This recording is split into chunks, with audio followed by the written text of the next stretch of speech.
Welcome back. This morning, we want to focus on a man who has raised a lot of eyebrows and interest by the way he conducts his politics.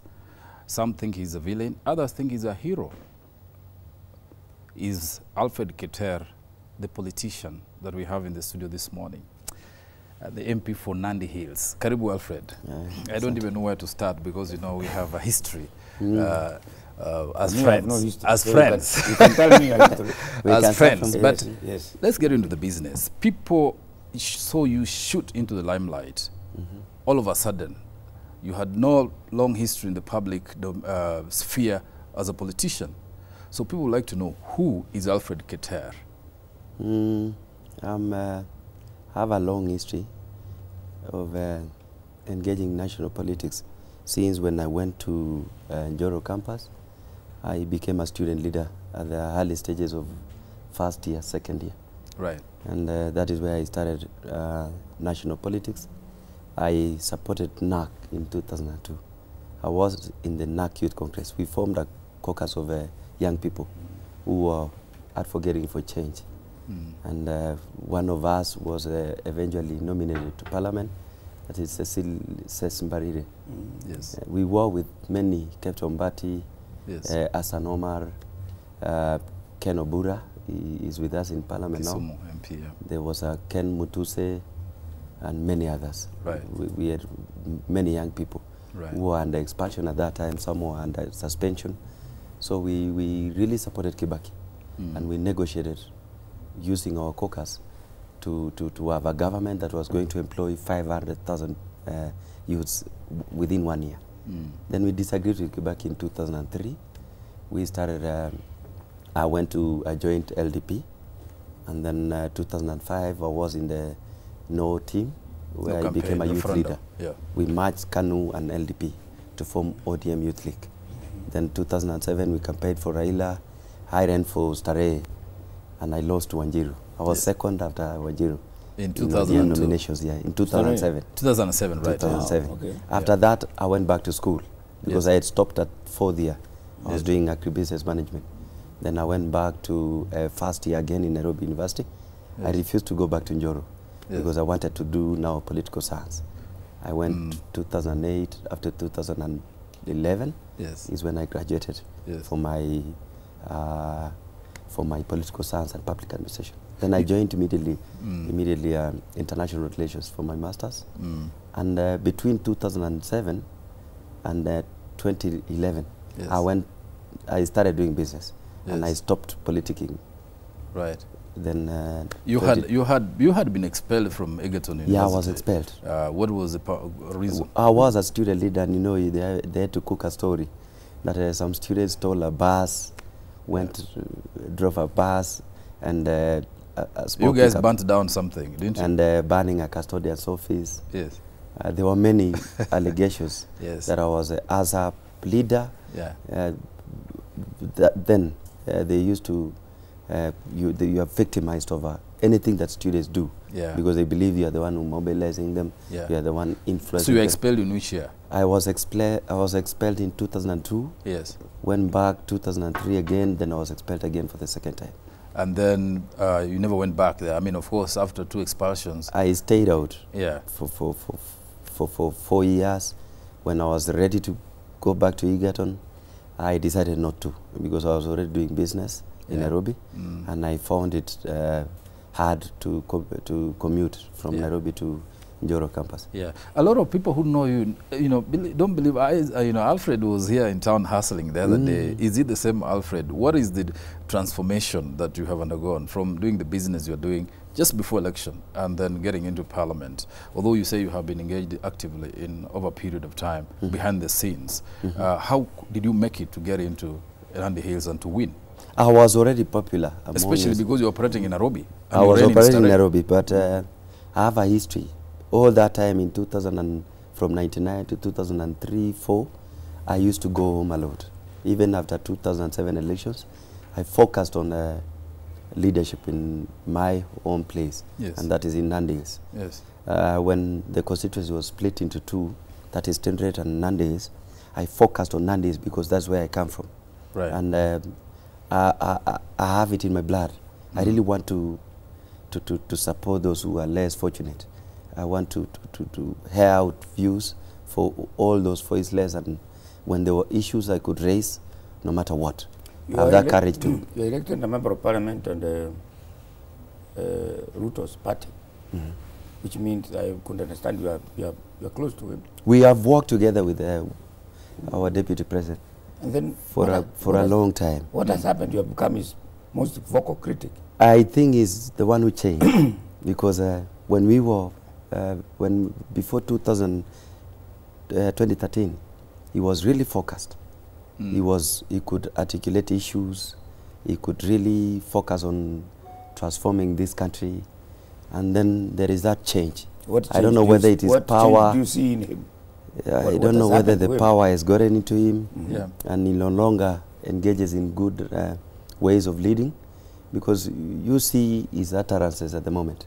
There are many issues that he does not get it right. Give us examples. Immediately we formed government. Give us examples of his fault. Okay, let's be systematic. When did you begin to part ways with the deputy president? When you saw he was wrong on this score? Because I recall you were very vocal during the Eldoret rally, where the deputy president and the president attended, and you were very vocal, very direct. That is when people noticed you. What was the parting point? I gave him time. And I want to give a chronology on how it started. Immediately we formed government in 2013, April.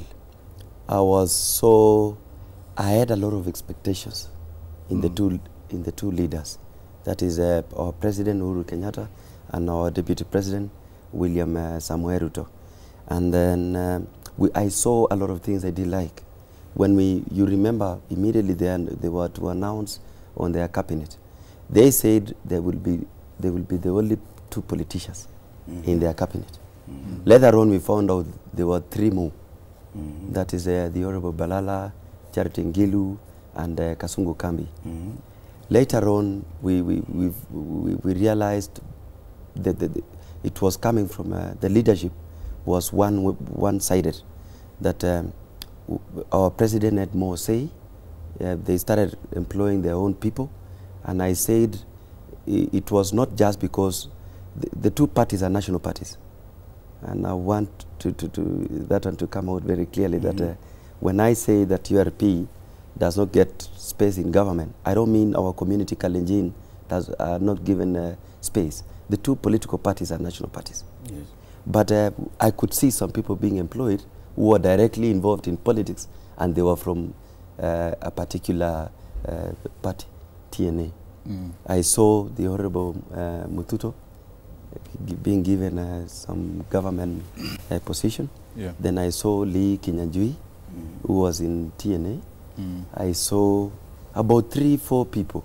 Then you could realize what is happening with our brother. There were no people being appointed on the URP side? From this other side. Then, because when immediately I made complaints, I saw some appointments in government. That is early January this year. But I had seen a lot of, he was not getting space to show leadership. And I come from a background where most Kibaki's projects are now stalling.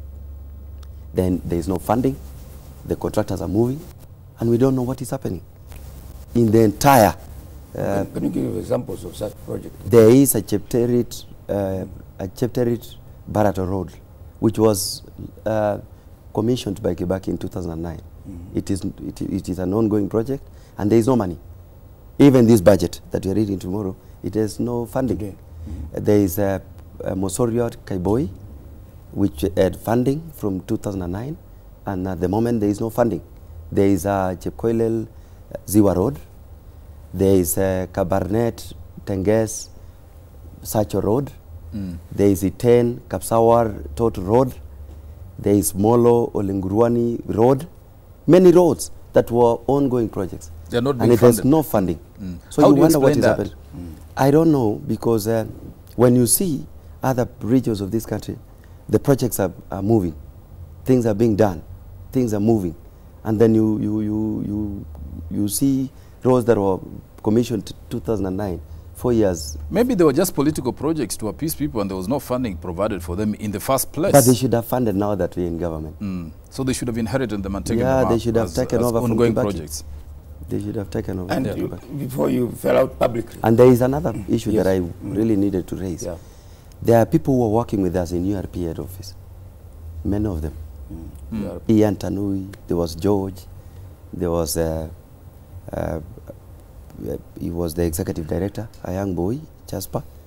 All of them are now languishing in poverty. They are out there. I normally saw them paying rent and stuff. They have no space. But most of those who are working for TNA are all employed. Most of them. What does the Deputy President say about this? Obviously, these issues have been taken to him. What is his explanation? Maybe it is bigger than... Maybe there are no jobs. Can you tell us whether you have approached or him? he has a different... Yes. Yeah, before you go public, did you ever talk to him about those things? You know, these people are very close to him. These are people who are working in his office. Yes. None of them is employed at the moment. It's only one person who got space, and that is Chirchir. Yes. The current Energy Secretary. Cabinet Secretary. Yes. But the rest are just... There are boys who are out there you don't believe. You well, people just will say... I'm talking about the roads. Did you... about the roads? No, when those problems you have seen with Ruto, did you ever, before you went public, went to consult him and ask Louis? I consulted him. That is the reason why I've stayed for 7 months without... I stayed for 7 months up to December last year. Yeah. November, December last year. Is when I started complaining. And asking why these things are apart. I asked him for many months. That is April, May, June, July, up to October, November. And what reasons was he giving? He was saying, just wait, give us time.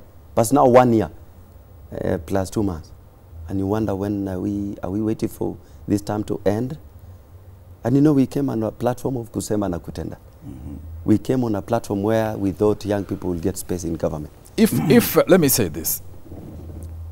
If the Deputy President followed suit and hired the people who worked in his campaign or URP Secretariat, wouldn't that in fact be unfair? Wouldn't that be not criticized? Because you're hiring cronies. Not just hiring cronies, they are not cronies. Somebody is going to tell you that there are other people out there, of course, who have no jobs, even if they are not working in any political party secretariat. Are you saying the example by TNA then is the best practices? It is not best practice, but you know, by the end of the day, you have to start with the people if you are really, it is human. Yes. These people were working for free. They were not earning any pay. Right. And that one, anybody can challenge me anytime. They worked for almost 1 year. Okay. If you remember very clearly, URP was registered January 2012. Yes. And we stayed for 1 year before elections. 1 year, 1 month. Yeah. So those were volunteers. Volunteers for 1 year. Right. Those are genuine cases that you need to consider. Put them place. For deployment. Yeah, even in the US. Okay. All right. Those who are working very closely in Obama campaigns, they were given the first priority because they are within reach. You can see. In most cases, if you can't, I know you, Makali, and if I were to get someone who is interested in having someone to work for UNEP or international organization, I can recommend you because I've worked with you. And there is recommendation when someone is doing his CV. Yeah. Let's get into the substance of the differences that seem to be emerging between URP and TNA in the Jubilee coalition. What is your biggest beef? Because you seem to be the dissenting voice, criticizing, saying URP has got a raw deal, mnusu mkate yao haipatikani. What is what beef do you have? The big deal. I have issues with them. You know, they should engage our brother, our party leader, our deputy president in every time they want to govern issues. He should be consulted. He should be seen to be part of decision making. Let me give you the case of our brother. But the man is a deputy president. He's a deputy president. He's not a co-president. No, he's a deputy president, but we have a background of 50-50. We signed a document of 50-50. URP, TNA, 50-50. And he should be engaged. You remember the NAC coalition? They had an MOU. Yeah, what is the 50? Okay, let's then explore, since you've gone to the agreement, which I was to come to later. What was the deal? The deal was to, the two partners, yes, they are forming government. One will sit as a president, one will sit at deputy president, but they will engage in matters of decision making, both of them. 50-50 refers to what? 50-50 refers Is it in to the positions that come in government?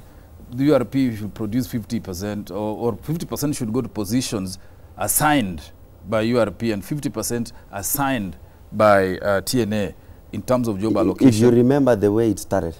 Or how were those 50 positions to be filled, considering that, for example, even though you say these are national parties, clearly they are strong only in certain areas. You know, Rift Valley, Central, that is those are the bedrock areas of support. So that 50-50, was it to mean that those positions will be filled by people from those areas or their supporters from other parts of the country, or how would they solicit and fill their slots? I don't mind about the positions a lot, but it is important for the two leaders to have a say in deciding on who to sit in what position. Because the positions are for all Kenyans. Right. Kenyans were in CORD, Kenyans were in NAC party, NAC Kenya party, Kenyans were in Peter Kenneth's party, Kenyans were no parties. So how would the 50 be realized? That's the question. Because then it seems to me that it was impractical. In decision making. Right. In decision making. And I repeat, when I saw brother raising, we will have only two politicians, me and the president. Yes. Then later on to see 3 more politicians, then you wonder, where was he?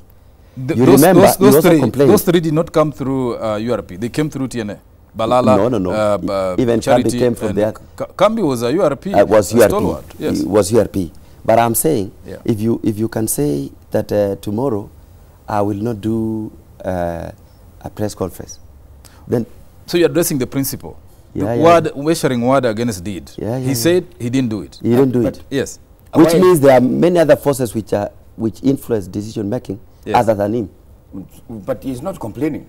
He says the brothers, they are whatever you complain. He says this is one government. We are friends. But he needs to know we had a coalition of 2 political parties, not coalition of 2 people. Yes. We had a coalition of 2 parties. Parties which have structures, parties which have membership, parties which have a manifesto, is their interest. And they have to place their interest first. Yes. You know, like I said, I have disagreed with the deputy president as a matter of principle, because he needs to engage the same way we promise Kenyans, we are kusema na kutenda. We pledged many pledges. We made many promises. We gave them a lot of hopes that young people will, within 100 days, will get jobs. Every kid will have a laptop computer within a certain period of time. But nothing is moving. Do you think, if that's the trend you are talking about, do you think therefore the Jubilee at the 2017, there will be no Jubilee? If they continue like this, what was the option? I leave it for Kenyans to make a decision on that. What is your prediction? There are many challenges. Yes. If we go the same way we're going, Kenyans will lose hope. Look at the way we are building now CORD as Jubilee. We are the ones who are managed to build them CORD from nowhere. They can now have a huge rally like what you saw in Uhuru Park. We are the ones building it. And the people who are building them are the 2 principals and the psychopaths around them. Those are the people who are getting it wrong. Some of us who are raising issues, we want to build a very strong coalition. We want to have a political party that can stand the test of time. We want to have a political party that can address every challenge, every issues that are affecting Kenyans. Let me ask you this. When you say these things, you criticize the Jubilee, you criticize government, you say there is no equality within the 2 partners, principal partners. What is the deputy president's response? Because you are saying these things in his favor, but he does not seem to be appreciating your chorus in his favor. What he's saying, and you've seen him on, he has changed. He's not the William Ruto we supported.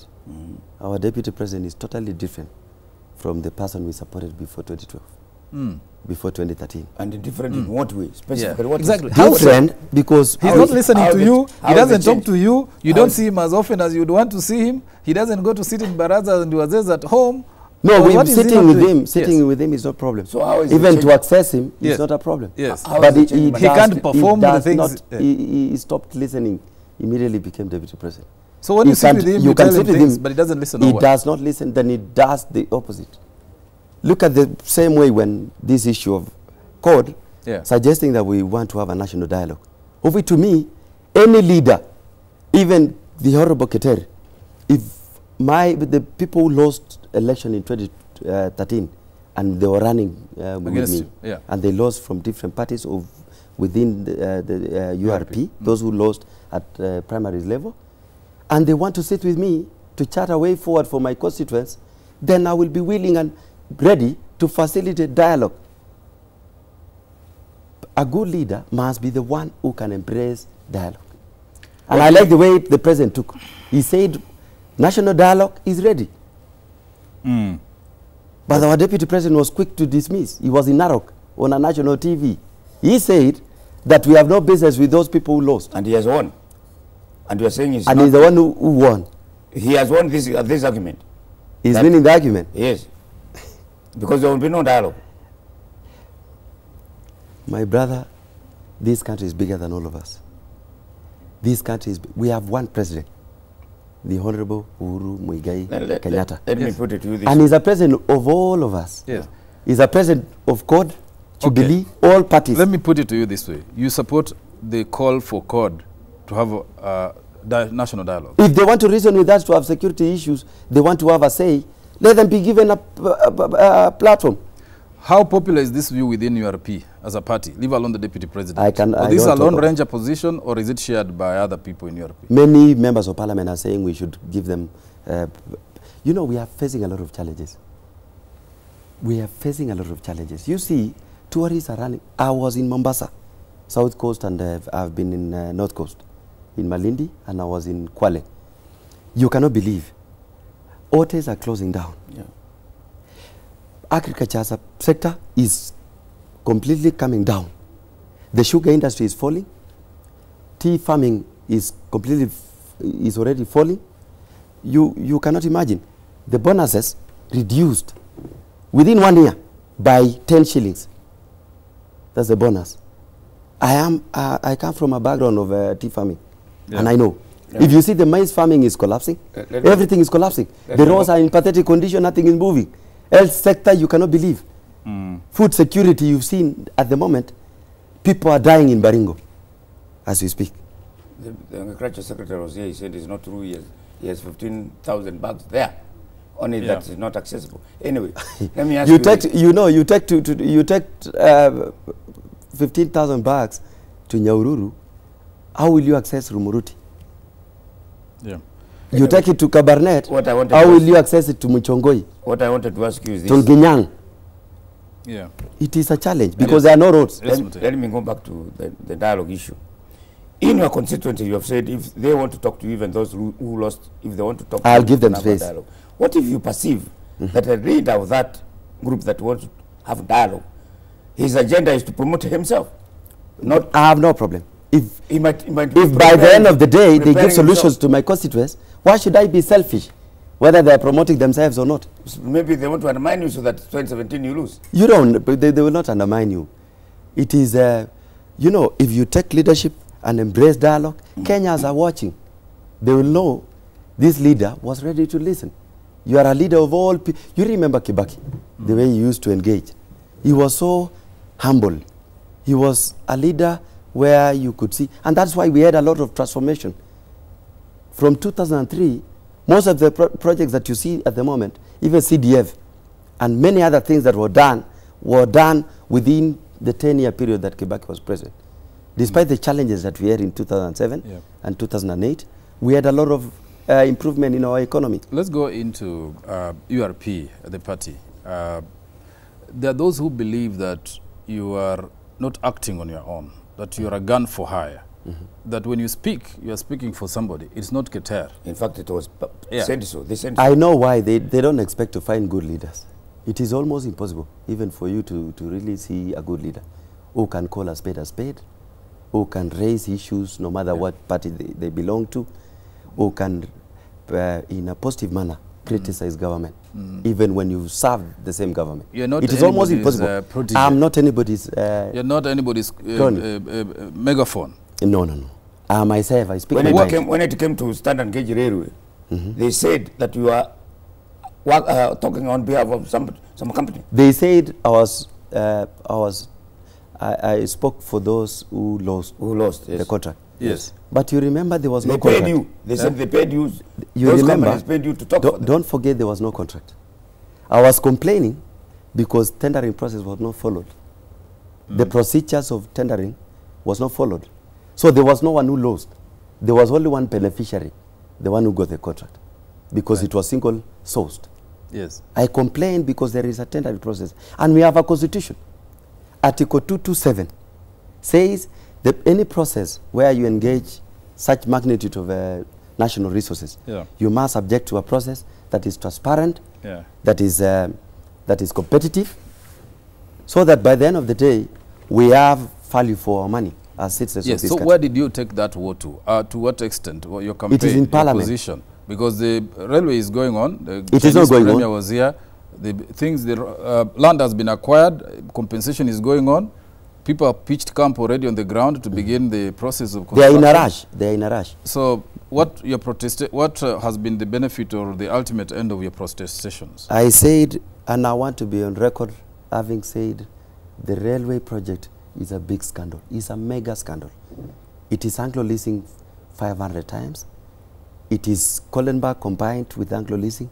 It is a huge scandal. Where is the scandal? Where is it? Of course, clearly, the procedures you've said were not followed. Procurement, it was not an open tender, so it was single source to the Chinese. So where is the corruption? Even at the moment, company. You know, I was making comparisons. Yes. I was comparing the Ethiopian line. Yes. Ours is a single track. Yeah. It is a single track. It is not electric. It is diesel. It is that old-fashioned. It is not. It does not. It is not the standards of 21st century, because it is diesel. It is single track. Right. Ethiopian line is double track, and it is electric, and the cost of doing it is $2.8 million per kilometer. Yes. Ours is about $6 million per kilometer, and it is single track, diesel. Yeah. I say it, and they are trying to say we have a lot of issues. You know, they made $6 million and said this $6 million per kilometer has a lot of other costs, acquisition of land and whatnot. There are railway stations. Yeah. There is locomotives. But why are you quantifying in terms of per kilometer the railway station?